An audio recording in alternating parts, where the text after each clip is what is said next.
Ассалаумалейкум, қырғыз елі. Сіздердің алдыңызда үлкен басымен келіп, мен 70-тегі зейнеткермін. Жұмагедиева Роза Хамсақызы. Жұмагедиев Арман Бақтылының анасымын. Оны Декерман деп танисыздар ғой. Ал сіздерден жаңа ол талай рет кешірім сұрар еді. Қазір енді осындай жағдайда отырғаннан кейін соның атынан, өзімнің атынан сіздерден кешірім сұраймын. Ол бір жерде дұрыс сөйлемеген шығар, дұрыс түсінбеді. Екі ортада жаңағы ұлттық араздық болып кетті ме, білмеймін. Жүрегім ауырды. Ол шын мәнінде мен ондай ойы жоқ еді оның. Ол шын мәнінде өте жақсы көреді қырғыз елін. Әрқашанда мақтан тұтады. Қандай боевой, қандай патриот, керемет халық қой деп.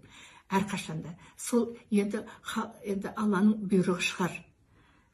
Сол қырғыздың қызын алып, сол құдағи болып отырмыз.